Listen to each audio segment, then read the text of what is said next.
আসসালামু আলাইকুম। সাম্প্রতিক সময়ে যুক্তরাষ্ট্রের প্রেসিডেন্ট মিস্টার ডোনাল্ড ট্রাম্প কখনো যুদ্ধবিমান মহড়া অথবা উপকূলীয় অঞ্চলে মাছ ধরার নৌকায় বিমান হামলা পরিচালনা করে ভেনেজুয়েলাকে যুদ্ধের জন্য সর্বাত্মক উস্কানি দিচ্ছে।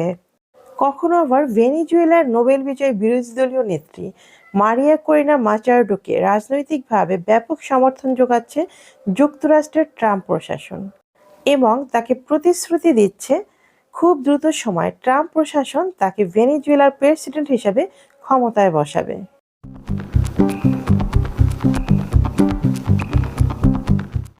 আবার কখনো কখনো যুক্তরাষ্ট্রের ইতিহাসের সবচেয়ে পাগলাটে president mister Donald Trump press ব্রিফিংয়ে বলছে তিনি ভেনেজুয়েলার সামরিক অভিযান পরিচালনা করবে না, কিন্তু তিনি ভেনেজুয়েলার প্রেসিডেন্ট নিকোলাস মাদুরোকে ক্ষমতাচ্যুত করবে খুব দ্রুত সময়ের মাঝেই।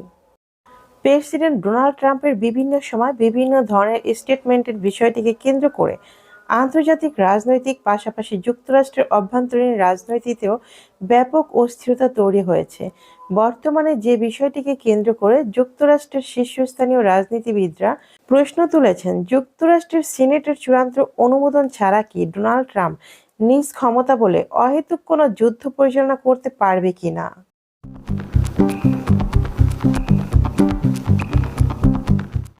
ভেনেজুয়েলার হামলা পরিচালনা করার বিষয়টিকে কেন্দ্র করে আজ শুক্রবার যুক্তরাষ্ট্রের সিনেটে বিশেষ ভোটের আয়োজন করা হয়, যেখানে সর্বমোট ৯৯টি ভোটের মধ্যে ৫১টি ভোট পড়ে ভেনেজুয়েলার সামরিক অভিযানের বিপক্ষে এবং ৪৮টি ভোট পড়ে ভেনেজুয়েলার হামলা পরিচালনার পক্ষে। সিনেটের এই ভোটের ফলে চূড়ান্তভাবে নির্ধারণ করা গেছে, এখন যুক্তরাষ্ট্রের প্রেসিডেন্ট ডোনাল্ড ট্রাম্প প্রশাসন চাইলেই আর যে কোনো সময় নিজ ক্ষমতা বলে ভেনেজুয়েলার বড় ধরনের হামলা পরিচালনা করতে পারবে না বা যুদ্ধ শুরু করতে পারবে না।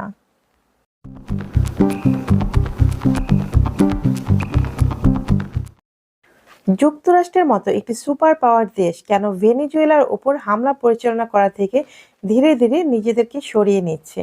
কারণ যুক্তরাষ্ট্রের সাময়িক বিশ্লেষণ এবং সাবেক সেনা সদস্যরা ইতিমধ্যেই বিভিন্ন বিশ্লেষণের মাধ্যমে যুক্তরাষ্ট্রকে সতর্ক করে দিয়ে বলেছেন, ইউক্রেন যুদ্ধে ঠিক যেমন রাশিয়া ফেঁসে গেছে, ঠিক একইভাবে চীন এবং রাশিয়া সম্মিলিতভাবে ভেনেজুয়েলাকে বিপুল পরিমাণে সমরাস্ত্র এবং রসদ সাপ্লাই করে এই যুদ্ধে যুক্তরাষ্ট্রকে ফাঁসিয়ে দেওয়ার সর্বাত্মক চেষ্টা করবে।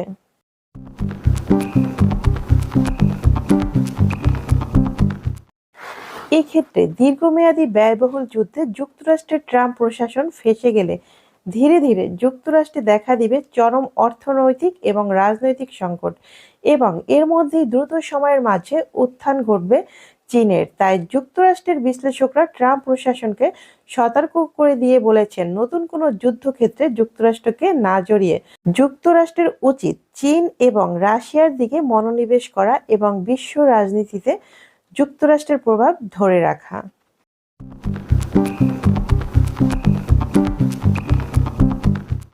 এমন সময় যুক্তরাষ্ট্রের সিনেটে এই ভোটের আয়োজন করা হলে এবং ভোটে ট্রাম্প প্রশাসন পরাজয় হলো, যে সবাই কিনা ভেনেজুয়েলার পক্ষ থেকে ইরানের কাছে ইরানের অত্যন্ত শক্তিশালী শাহেদ 134 কামিকাজি ড্রোন সহ ইরানের শর্ট টু মিডিয়াম রেঞ্জের বিভিন্ন ধরনের যুদ্ধের ইনক্রুভমেন্ট চেয়ে ভেনেজুয়েলা ইরানের কাছে বিশেষ চিঠি পাঠিয়েছে।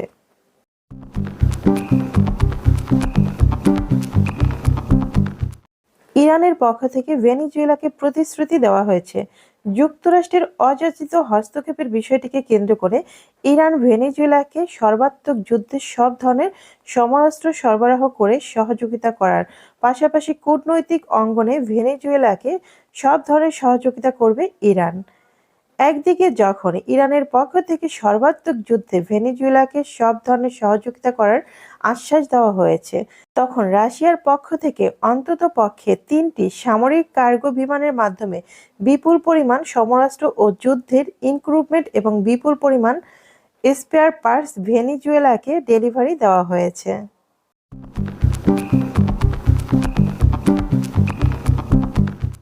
যুক্তরাষ্ট্র একদিকে যখন ইরানের সাথে ধীরে ধীরে মধ্যপ্রাচ্যে উত্তেজনা বৃদ্ধি করছে এবং ইরানের সাথে যুক্তরাষ্ট্রের নতুন যুদ্ধে জড়িয়ে পড়ার প্রবল আশঙ্কা দেখা দিয়েছে, তখন ইউক্রেনে যুক্তরাষ্ট্রের পক্ষ থেকে রাশিয়ার বিরুদ্ধে যুদ্ধ পরিচালনা করতে বিপুল পরিমাণ সমরাস্ত্র প্রেরণ করতে হচ্ছে যুক্তরাষ্ট্রকে। পরিস্থিতি যখন যুক্তরাষ্ট্রের জন্য অত্যন্ত জটিল আকার ধারণ করেছে, তখন কি ডোনাল্ড ট্রাম্প প্রেসিডেন্সিয়াল পাওয়ার ব্যবহার করে ভেনেজুয়েলার হামলা পরিচালনা করে ইউক্রেন রাশিয়ার যুদ্ধের মতো দীর্ঘমেয়াদী একটি যুদ্ধক্ষেত্রে যুক্তরাষ্ট্র এবার নিজেই নিজ ভুলে ফেঁসে যাওয়ার মতো রিস্ক নেবে কিনা?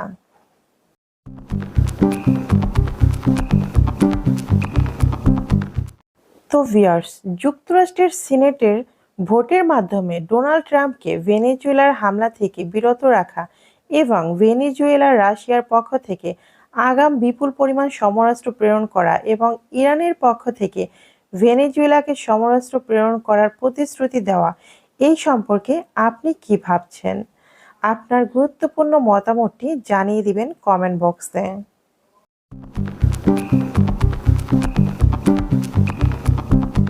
ভিডিওটি ভালো লাগলে লাইক, কমেন্ট, শেয়ার করে দিবেন। নিত্য নতুন খবর পেতে আমাদের চ্যানেলটি সাবস্ক্রাইব করে সঙ্গেই থাকবেন। আসসালামু আলাইকুম।